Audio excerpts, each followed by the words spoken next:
Առաջին թագավորաց 17-րդ գլուխ։ Կարդում եմ 3-րդ համարից մինչև 11 խոսքը։ Հղշտացիները կանգնել էին մի կողմում լեռան վրա, իսկ իսրայելացիները մյուս կողմում մի լեռան վրա, ու հովիտը նրանց մեջտեղում էր։ Խոսքը Սոկովի հովտի մասին է, որտեղ իսրայելացիները հղշտացիները շարվեցին պատերազմին, եւ հղշտացիների բանակից Գողիաթ անունով 6 կանգուն ու մի թիզ բարձրությամբ մի գեթացի մարտնչող դուրս եկավ։ Նրա գլխին պղնձե սաղավարտ կար ու հագել էր մի հյուսկեն զրահ։ Նրա պղնձի զրահի ծանրությունը 5000 սիկլ էր։ Ոտքերի վրա պղնձե սրնապաններ, իսկ թիկունքին պղնձե ասպար ուներ։ Նրա նիզակը կամ նիզակի բունը ոստայնակների գլանի նման էր ու նիզակի տեգը 600 սիկղանոց երկաթ էր։ Նրա վահանը կրողը նրա առջևից էր ընթանում, մինչ ես ընթերցում եմ, արդեն պատկերացնում եմ այս մարդու սարսափազդու լինելը, որ ոչ մեկ թերևս չէր կարող նրա առջև կանգնել։ Եվ նա կանգնեց ու Իսրայելի գնդերին ձայն տալով ասաց. «Ինչու եք դուրս ելել ու պատերազմելու համար շարքի կանգնել, միթե ես փղշտացի չեմ, իսկ դուք Սավողի ծառաները, ձեր մեջից մի մարդ ընտրեցեք, որ իմ դեմ ելնի, եթե կարողանա ինձ հետ կռվել ու ինձ սպանել, այն ժամանակ մենք ձեր ծառան դառնանք, բայց եթե ես հաղթեմ ու նրան սպանեմ, այն ժամանակ դուք դառնաք մեր ծառան ու մեզ ծառայեք»։ Եվ այն փղշտացին ասաց. «Ես այսօր արհամարհում եմ Իսրայելի գնդերին, ինձ մի մարդ տվեք, որպեսզի միմյանց հետ մենամարտենք»։ Եվ երբ Սավողը եւ ամբողջ Իսրայելը փղշտացու այս խոսքերը լսեցին, սարսափեցին ու շատ վախեցան։ Տեր օրհնի խոսքը, իրոք վախնալիք եւ սարսափազդու մի բան էր սա, որ կարդում ենք այս մարդու սպառազինությունը, նրա հասակը մոտավորապես դա մի 3 մետրանոց մարդ էր, եթե ոչ ավել։ Ամեն պարագայում մենք գիտենք, որ 5 տակարանյան դեպքերը, պատմությունները օրինակ են մեզ համար, որպեսզի մենք այս պատմվածքների մեջ առասարակ խոսքը 5 տակարանյան դեպքերի եւ պատմությունների մասին է։ Հոգեվոր դասեր տեսնենք այստեղ եւ հոգեվոր դասեր քաղենք, սովորենք մեզ համար։ Օրինակ Դավիթին տեսնում ենք Աստծո մարդու, ով նույնիսկ երեխա տարիքից, պատանի տարիքից շատ հավատարիմ էր Աստծուն եւ հավատում էր Աստծո խոստումներին։ Եվ որ Տիրոջ ժողովրդի համար պայքարող էր։ Եվ մենք գիտենք պատմությունից, որ Դավիթն է դուրս գալիս Գողիաթի դեմ պատերազմելու եւ նրան հաղթում է։ Դավիթը պատանի հասակից նախանձախնդիր էր Իսրայելի համար եւ միաժամանակ քաջ եւ անվախ երիտասարդ էր։ Եվ այսօր պետք է տեսնենք Դավիթին որպես Աստծո անվանը համար, Աստծո խոստումների համար նախանձախնդիր մեկին, ով Տիրոջ անունով ելավ կռվելու այս հսկա Գողիաթի դեմ եւ ոչ միայն, այլև նրա հոգատարությունն է պետք է տեսնենք հոտերի նկատմամբ, ոչխարների եւ գառների նկատմամբ։ Գողիաթը սովորականից բարձրահասակ մարդ էր, ինչպես արդեն նկարագրեց Սուրբ Գիրքը, հսկաների սերունդից, որովհետև հնում հսկաներ կային, 5-6 սերունդների մեջ հսկաներ կային, որոնք կամաց վերացան եւ Աստված դեմ էր հսկաներին։ Այս պատանին Դավիթը չվախեցավ։ Մենք կարդում ենք, որ Իսրայելը վախեցավ, Սավող թագավորը վախեցավ, որ Սավողն էլ կտրիչ մեկն էր, բայց բոլոր Իսրայելը վախեցան այս հսկա մարդու դեմ կանգնելու։ Որովհետև նրա հասակը սովորականից բարձր էր, նրա զրահները եւ վահանը, որ տեսնում ենք, կարելի է կարծել, որ այս մարդը անհաղթելի է։ Մարդկորեն ոչ մեկ չէր կարող այս մարդու դեմ ելնել եւ պատերազմել եւ մանավանդ սպանել նրան։ Եվ այս փղշտացին կանգնել եւ արհամարհում էր Իսրայելին, իսկ Աստծո Իսրայել սա թարգմանաբար նշանակում է Աստծո օծյալը։ Այսինքն նա արհամարհում էր Աստծո օծյալ ժողովրդին, այսպես ասած, որովհետեւ Իսրայելը մենք գիտենք, որ վերափոխված Հակոբի անունն էր, որ Աստված Հակոբի անունը վերափոխեց Իսրայել դրեց, այսինքն Աստծո օծյալը։ Եվ հիմա տեսնում ենք, որ Աստծո օծյալ ժողովրդին, Աստծո ընտրյալ ժողովրդին եւ Աստծո անվանը արհամարհանք եւ անեծքներից։ Հիշենք Աստծո խոստումը Աբրահամից տրված, որ ասեց. «Քեզի անիծողներին կանիծեմ, քեզի օրհնողներին կօրհնեմ»։ Այս խոսքը մեր մտքի մեջ պետք է հիշենք, ինչ խոսում ենք այս նյութերի մասին։ Եվ տեսնում ենք պատանի Դավիթ այս խոսքերը երբ որ լսեց, չհանդուրժեց։ Եվ երբ մարտի դաշտ ելավ, ուզեց պատերազմել, կռվել նրա հետ։ Մինչ այդ նրա եղբայրները եւ բոլորը ասում են դու փոքր երեխա ես, դու դրա առջև չերևացող մեկն ես, դու չես կարող կռվել նրա դեմ։ Մինչ մենամարտերը Դավիթը մենք գիտենք, որ իր հոր Հեսեի գառներն էր արածեցնում։ Ինքը հովիվ էր եւ խնամում էր գառներին, ոչխարներին, ինչ որ հայրը Հեսեն, որովհետեւ մենք գիտենք, որ Դավիթ թագավորը Հեսեի որդին էր եւ ամենակրտսերը հոգ էր տանում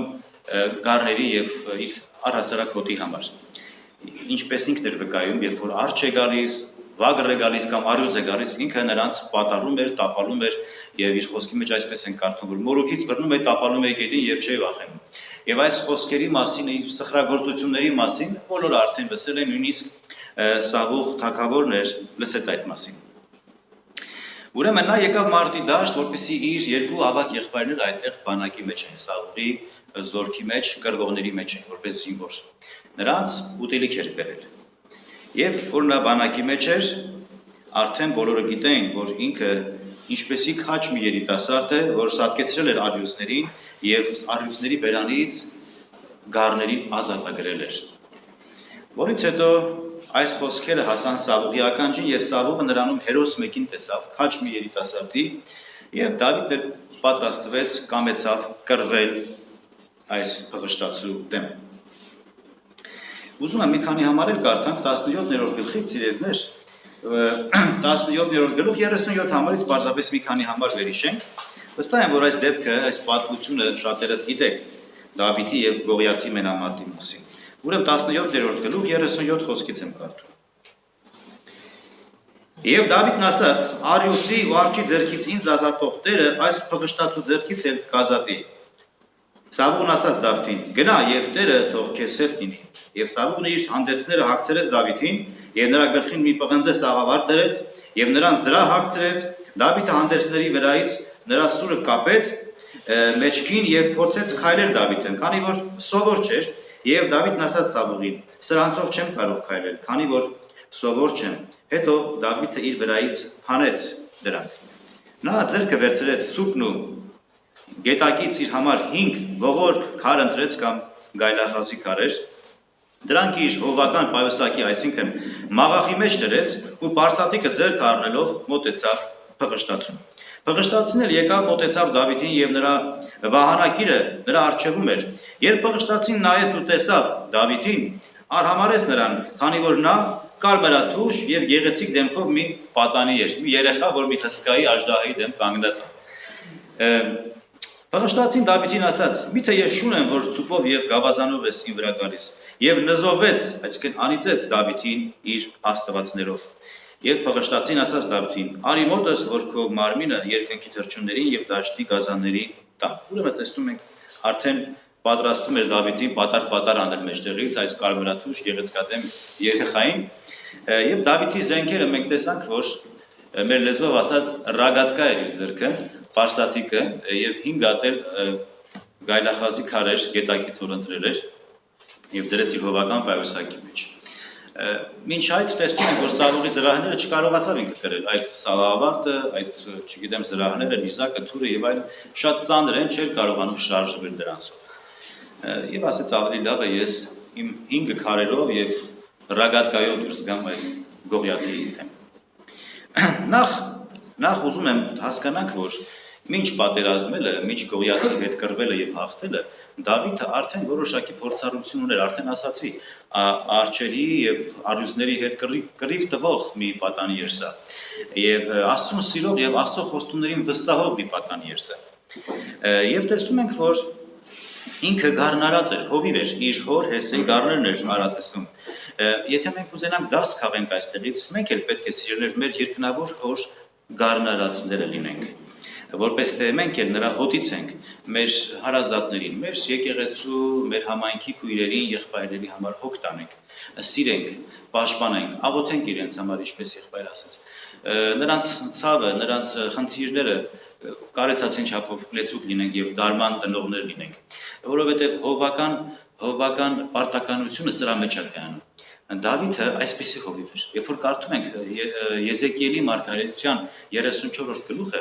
Աստված Եզեկիելի միջոցով Դավիթին է հիշեցնում Իսրայելի որդիներին, ասում. Իմ Դավիթ ծառային պետք է դնեմ,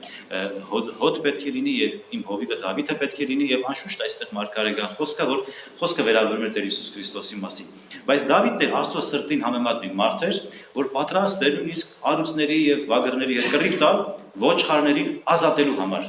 Եվ շատ անվաղ քաջ երիտասարդ էր։ Ու կարող ենք հիշել, որ ոչ վաղ անցյալում, երբ Տերը նրան արդեն տեսել էր Սավուղի թագավորության օրոք, եւ նրան յուղով օծել էր Սամուել մարգարեի միջոցով։ Եթե հիշում եք, առաջին թագավորաց 16-րդ գլխում կարող ենք այս դեպքը տեսնել, երբ որ Սավուղ մարգարեն եկավ, ներողություն, Սամուել մարգարեն երբ որ եկավ, եւ Սամուելը յուղով օծեց Դավիթին։ Իր եղբայրների մեջից ամենապստիկին Դավիթին Աստված ընտրեց։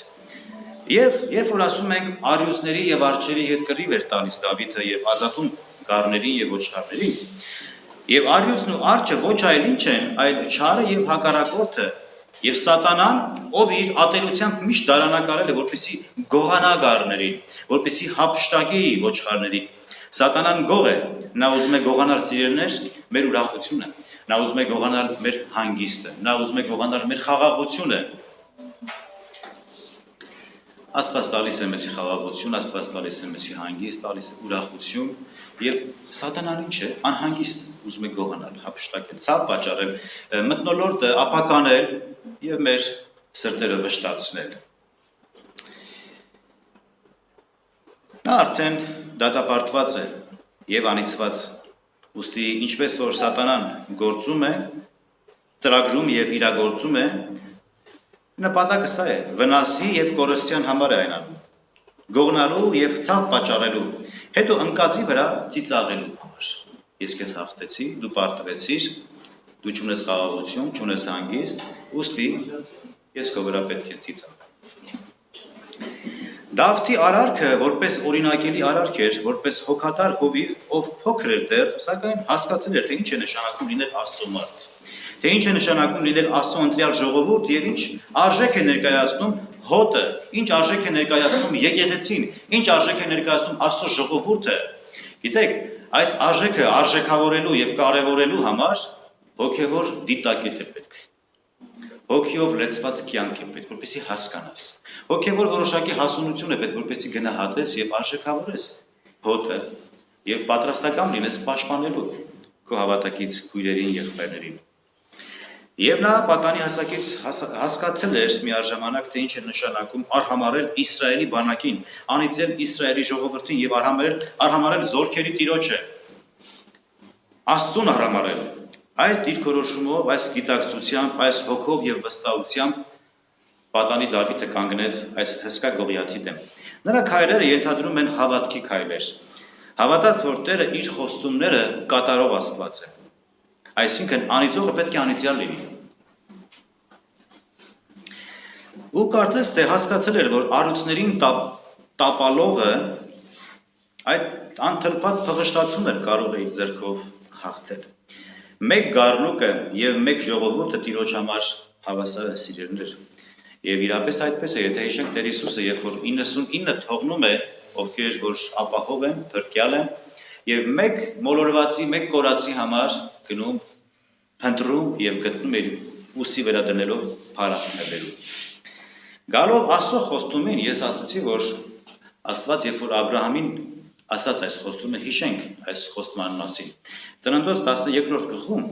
3-րդ համարում Աստված Աբրահամին այսպեսի խոստում տվեց. քեզ անիծողներին կանիծեմ, քեզ օրհնողներին կորտեմ։ Ուստի Դավիթը գիտեր Աստծո խոսքից, որ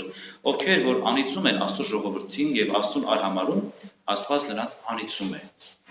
Եվ ասաց, ինչու ես չկանգնեմ, եթե ես չկանգնեմ նրա առջև, եթե ես չլինեմ, ապա ով պետք է լինի։ Եվ հիշենք նաև Աստված Մովսեսին էլ այսպեսի խոսք տվեց, ասելով քո թշնամիների թշնամին կդառնամ, այսինքն կպատերազմեմ քո թշնամիների դեմ, որովհետև Գողիաթի խոսքերը անեծքի խոսքեր էին Իսրայելի Աստծուն եւ Իսրայելի զորքերին։ Եվ Դավիթը քաջ գիտակցելով եւ հավատալով Տիրոջը խոստումին դուրս ելավ այս հսկա մարդու դեմ։ Դժվարին հարց է սիրելիներ, արդյոք այսպիսի վստահություն ունենք մենք այսօր։ Այն ժամանակ ավելի դժվար էր։ Այն ժամանակ չկար Աստվածաշունչ, չկար նոր կտակարան, դեռևս չկար Տեր Հիսուս Քրիստոսի զոհաբերությունը, եւ այս լույսը չունեին մարդիկ, բայց հավատացին, բայց վստահեց Տիրոջ խոստմանը։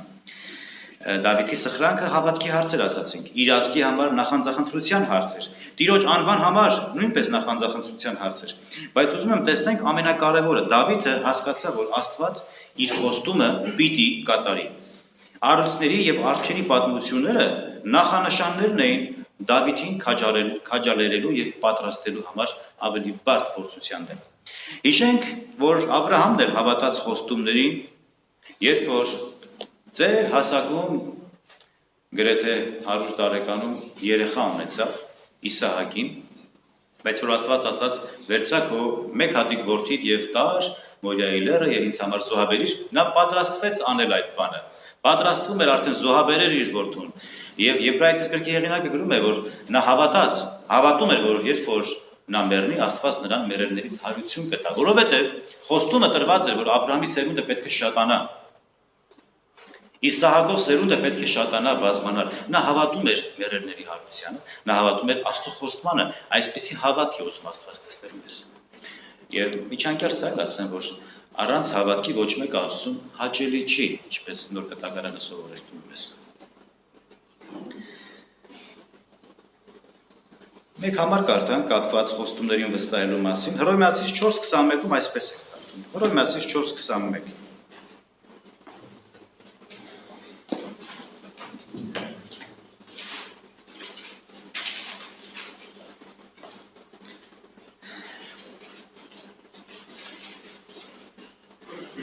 20-ից կարդանք։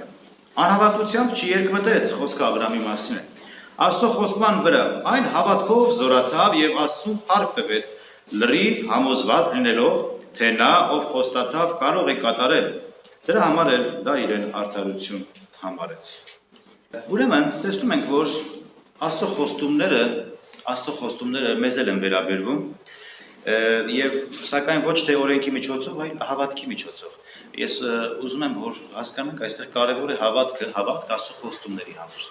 Հավատք եւ վստահություն Աստծո խոստումների վրա։ Աստված ինչ խոստացել է, կատարում է։ Արդյոք դու խոստման մեջ կանգնած ես։ Արդյոք ես խոստման մեջ կանգնած եմ։ Վստահում եմ այդ խոստումներին, թե ոչ։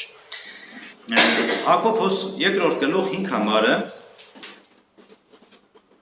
Լսեցեք, իմ սիրելի եղբայրներ, չէ՞ որ Աստված աշխարհի աղքատներին ընտրեց, ովքեր հավատքով են հարուստ,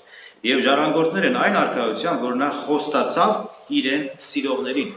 Աստծո խոստումները հասանելի են, կատարվում են իրեն սիրողների համար, եւ գրված է աշխարհից աղքատներին ընտրեց եւ ոչ թե հարուստներին։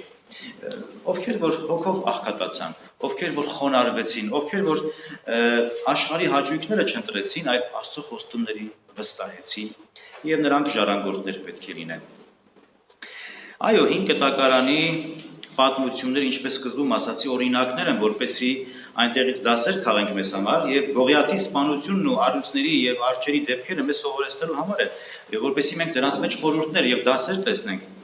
Այսօր կարիքը չկա, որ դուրս գանք առյուծի եւ արջի դեմ կռիվ անելու։ Այսօր կարիքը չկա դուրս գանք գողիաթներ փնտրենք, որպեսզի դրանց հետ պատերազմենք եւ անիծողներ փնտրենք, որպեսզի նրանց անիծենք, հա։ Աստծո խոսքը ասում է քեզ անիծողներին պիտի անիծեմ, բայց դա չի նշանակում մենք անեծքով եւ ատելությամբ պետք է լեցվենք, նույնիսկ մեր թշնամիների նկատմամբ։ Աստծո խոսքը ասում է ձեզ անիծողներին օրհնեցեք, աղոթեցեք նրանց համար եւ մի կռվեք նրանց դեմ։ Ձեզ անիծողներին օրհնեցեք, սիրեցեք, բարիք արեք, աղոթեցեք նրանց համար։ Այո, մենք այսօր շնորհքի մեջ ենք եւ ոչ թե օրենքի տակ, եւ ոչ էլ վրեժխնդրության հոգիով պետք է լեցվենք։ Վստահում ես Տիրոջը այս հարցը քեզ դուր։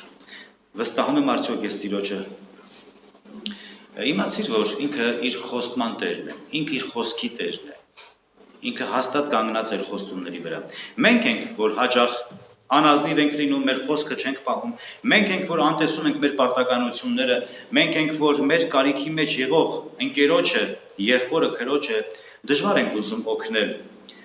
մենք ենք, որ անտեղի սուտ ենք խոսում, որ դրա կարիքը չկար, մենք ենք, որ միայն մենք մեր շահն ենք միայն փնտրում եւ ոչ թե մեր ընկերոջ շահը, որ միայն մեր ապագայի եւ մեր բարենպաստ կյանքի մասին ենք մտածում եւ գործում եւ ոչ թե մեր ընկերների։ Սավուղը այդպիսի մարդ չէր ինչպես Դավիթը։ Մենք գիտենք, որ Աստված մերժեց Սավուղին, ընտրեց Դավիթին։ Սավուղը գառնարած չէր։ Սավուղը, այո, հոտեր ուներ, բայց իր հոտերը գառներից եւ ոչխարներից չէ, այլ էշերից է, եթե հիշում եք պատմությունը։ Կորած էշերի հետևից էր ընկած, երբ որ Աստված Սամուելի միջոցով փնտրեց նրան գտավ։ Նա մտածում էր էշերի մասին եւ ոչ թե ժողովրդի։ Նա իր կոչման լրջությունը չէր տեսնում, իսկ Դավիթը, ով երկրորդ մարդն էր եւ Իսրայելի որպես երկրորդ թագավորը, Իսրայելի թագավոր լինելով հոգատար էր, հոգևոր էր, հավատքով էր, խոստումներին վստահող էր, որովհետեւ նրա սիրտը կապված էր Տիրոջ հետ։ Արդյոք քո սիրտը Տիրոջ հետ կապված է։ Սաղմոս 2-ն գրում է հենց Դավիթ թագավորը. միացրու իմ սիրտը, ով Աստված, միացրու իմ սիրտը։ Ասել է թե միացրու քո սրտի հետ, միացրու քո հետ։ Ուզում եմ իմ սիրտը բաբախի, ինչպես դու ես կամենում, քո սրտի հետ բաբախի։ Ուստի այսօր Տերը կամենում է տեսնել մեր երկրորդ մարդուն, այսինքն մեր առաջին մարդը, որ ապականված է մեղքերով եւ հանցանքներով, չի կարող պիտանի լինել Աստծո փրկարար նպատակների մեջ։ Աստված ուզում է մեզ տեսնել որպես երկրորդ մարդուն։ Հին մարդը, հին մեղավոր բնությունով մարդը պետք է մեռած լինի, անցած լինի եւ նորոգված լինեն Քրիստոսով որպես երկրորդ մարդիկ, նոր մարդիկ։ Երկրորդ ասելով հարություն առած, վերածնված, ապաշխարած, Տիրոջը դարձի եկած մարդիկ, որպեսզի կարողանանք դեմ դուրս գալ գողիաթների դեմ, որպեսզի չվախենանք առյուծներից եւ արջերից, որպեսզի հավատանք Աստծո խոստումներին։ Աստված ուզում է մեր մեջ տեսնել Դավիթներ եւ ոչ թե Սավուղներ։ Մեր առջև սիրելիներ շատ դուրս կգան գողիաթներ, շատ դուրս կգան արջեր եւ վագրեր, որոնք ոչ այլ ինչ են, չարի հարձակումներն են, փորձություններ են, գողիաթներ շատ հսկա թվացող փորձություններ, հսկա թվացող խնդիրներ, բայց արդյոք մենք վստահում ենք Աստծո խոստումներին, արդյոք մենք հենված ենք Աստծո խոստումների վրա։ Դավիթը հավատարիմ էր Տիրոջը, որովհետև նա հավատում էր Աստծո խոսքին։ Պետրոս առաքյալը գրում է. մեզ ամենապատվական խոստումներն են տրված, որպեսզի դրանցով աստվածային բնությանը հաղորդակից լինենք, փախչելով աշխարհի ապականված ցանկություններից, երկրորդ Պետրոսի 1:4։ Այդ ֆիզիկական պատմական փաստերի մեջ սիրելիներ մենք պետք է տեսնենք հոգևոր նշանակությունը, հոգևոր խորհուրդը եւ նայենք Հիսուսին, մեր հավիտենական կյանքի երաշխիքին։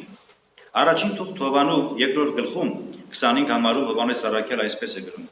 Եվ սա է խոստումը, որ նա խոստացավ մեզ, այսինքն հավիտենական կյանքը։ Նայելով նրան, այսինքն Քրիստոսին, եւ ոչ թե մեր առջևում եղող խոչընդոտներին, եւ ոչ թե մեր առջև կանգնած հսկա գողիաթներին։ Եթե կարդանք մնացած համարները, տեսեք թե ինչպես է սպանում Դավիթը գողիաթին եւ այսպիսով ավարտենք։ Իսկ Դավիթը ասաց փղշտացում. դու իմ վրա սրով, նիզակով ու գեղարդով ես գալիս, բայց ես զորքերի Տիրոջ, Իսրայելի զորքերի Աստծո անունով եմ գալիս քո մոտ, ում դու անարգեցիր։ Այսօր Տերը քեզ իմ ձեռքն է մատնելու ու ես սպանելու եմ քեզ ու գլուխդ կտրելու եմ վրայիցդ եւ փղշտացների բանակի դիակներ այսօր երկնքի թռչուններին եմ տալու ու երկրի գազաններին եմ տալու, որպեսզի ամբողջ երկիրն իմանա, որ Իսրայելում Աստված կա, եւ այս ամբողջ բազմությունը իմանա, որ Տերը սրով եւ նիզակով չի փրկում, քանի որ պատերազմը Տիրոջն է ու նա է ձեզ մեր ձեռքը մատնելու։ Եվ եղավ, երբ փղշտացին ելավ ու սկսեց ընթരാճ գնալ Դավիթին, Դավիթն էլ անմիջապես պատերազմի ասպարեզը վազեց, այսինքն ընթացքը ճանապարհը եկավ փղշտացուն դիմավորելու, Դավիթն իր ձեռքը խոթեց մաղախի մեջ ու այնտեղից մի քար վերցրեց եւ այն պարսաթիկով նետեց ու փղշտացու ճակատին հարվածեց Եվ քարը նրա ճակատի մեջ մտավ ու նա երեսնիվայր կետին ընկավ։ Այդպես Դավիթը պարսատիկով ու քարով հաղթեց փղշտացուն եւ խփեց փղշտացուն, սպանեց եւ նրան, բայց Դավթի ձեռքին սուր չկա։ Եվ գրված է կանգնեց նրա վրա, վիզներ կտրեց, գլուխը վերցրեց, մի խոսքով ինչպես ասեց, այդպես էլ արեց։ Պարսատիկի մեջ 5 քար կար, մի քարով սպանեց։ Շատերը ասում են, ինչու 5 քար վերցրեց, եւ այստեղ խորհուրդներ են գործում փնտրել, եւ շատերն էլ ասում են, որ Գողիաթը 5 եղբայր էին, եւ ինքը մեկն էր դրանցից, որ հանկարծ մնացածը գլուխ բարձրացնեն իր վրա գան, այդ մնացած 4 քարերը 4 եղբայրների համար օգտագործի։ Բայց մենք գիտենք, որ Աստվածաշնչում թվերն էլ պատահական չեն։ 5 թիվն է, բացի այդ, որ թերևս 5 եղբայր են Գողիաթի եղբայրները, բայց 5 թիվն է, մենք գիտենք, որ Աստծո շնորհքի թիվն է ցույց տալիս։ Սա իր ուժով չէր, իր խելքով չէր, Աստծո շնորհքով հաղթությունը եկավ։ Մենք տեսնում ենք, որ մենք էլ կարող ենք այս պատմության մեջ դաս ենք վերցնում, կարող ենք Աստծո շնորհքով ինչ որ հաղթանակներ ունենանք, մենք չէ, Աստծո շնորհքով, ոչ թե ես Տիրոջը շնորհքով։ Նայելով մեր առջև դրված խոչընդոտներ, հսկա թվացող գողիաթներ, անիծողներ պետք է լինեն, արհամարհողներ պետք է լինեն, գողիաթներ պետք է լինեն, բայց կարող ենք մենք հաղթահարել, եթե հենված ենք Տիրոջ խոստումների վրա, եթե հավատում ենք Աստծո շնորհքին, որ մեզանում Եհովը ավելի մեծ է, քան նա, որ աշխարհի մեջ է։ Մեզանում Եհովը ավելի մեծ է, քան նա, որ Գողիաթի հասակի չափ է։ Որովհետև Դավիթի ձեռքում Եհով այդ 5 գայլախազի քարերը այդ մասին են խոսում, այսինքն Տիրոջ շնորհքի մասին են խոսում։ Ուստի Աստծո խոստումները հիշենք եւ հենվենք դրանց վրա։ Եվ լավագույնի վրա հենվենք։ Աստծո մեծագույն խոստումը, մեծագույն շնորհքը, մեծագույն պարգևը ի՞նչն է։ Կամ ով է։ Հիսուս Քրիստոսն է, Աստծո որդին է։ Ասենց Աստված այնպես սիրեց աշխարհը, այնպես սիրեց քեզ, որ իր միածին որդուն տվեց։ Տվեց, որդին կար, տվեց։ Մնում է որդուն ունենանք եւ որդիով ապրենք։ Որդին մեր հավատքի առաջնորդն է, որդին մեր կյանքը է եւ մեր կյանքի երաշխիքն է։ Այնպես որ սիրելիներ, Դավիթի այս պատմության մեջ տեսնում ենք հավատք, վստահություն Աստծո խոստումների վրա։ Ասեց. Քեզ անիծողներին կանիծեմ, քեզի օրհնողներին կորցնեմ։ Եթե Աստված դատապարտել է չարին, հակառակորդին, սատանային, նրա բոլոր գործունեությունները դատապարտված են։ Աստված դեմ է դրանց։ Մենք ում կողմն ենք, մենք Տիրոջ կողմն ենք, մենք Հիսուս Քրիստոսի կողմնակից ենք։ Այսինքն Աստծո կողմն ենք կանգնած, որպեսզի կարողանանք ապրել վստահելով եւ շարժվելով մեր կյանքի ասպարեզը։ Մեր երկնավոր Հայր, Քո որդի Հիսուս Քրիստոսի անունով ես բարք ենք տալիս, գոհանալով Քո աստվածային սիրո, հայրական ողորմության եւ գթության համար։ Շնորհակալ ենք, որ այսօր էլ մեզ կյանք շնորհեցիր, շնորհակալ ենք, որ այսօր էլ տերունական օրվա մեջ առիթ տվեցիր Քո խոսքդ լսել, Քո խոսքդ հռչակել եւ Քո խոսքից Տեր դասեր վերցնել, որովհետեւ Քո խոսքը այս խավար աշխարհի մեջ, այս մթության մեջ լույս տվող ճրագ է։ Օգնիր, որ կարողանանք Քո խոսքով ապրել, որպես մեր շավիղներին, մեր ոգերին լույս եւ ճրագ։ Օգնիր, որ Քեզի հավատարիմ լինենք, օգնիր Տեր, որ Քեզ վստահենք ամբողջությամբ եւ Քո խոստումների մեջ կանգնած լինելով, Քո խոստումներին հավատանք, Տեր։ Երկնավոր Սուրբ Հայր, աղոթում ենք եւ խնդրում ենք մեր երկրի համար, մեր երկրի սահմանների համար, իշխանավորների համար, ղեկավար մարդկանց համար, Աստծո վախով եւ իմաստությամբ լեցնես նրանց, Տեր, որպեսզի խաղաղ եւ հանդարտ կյանք վայելենք այս երկրի մեջ։ Աղոթում ենք Տեր մեր ժողովրդի համար պահես, պաշտպանես Հայաստանը եւ հայ ժողովրդին։ Աղոթում եմ յուրաքանչյուր այստեղ ներկա գտնվողներիս համար, այցելես հոգիովդ, եթե կան ոմանք, որ տակավին Տեր Հիսուս, իրենց սրտերը չեն բացել Քո առջև, միակ ճշմարիտ Աստծո առջև, թող այսօր այդ փրկության եւ այսօր այդ բաց դռների օրը լինի,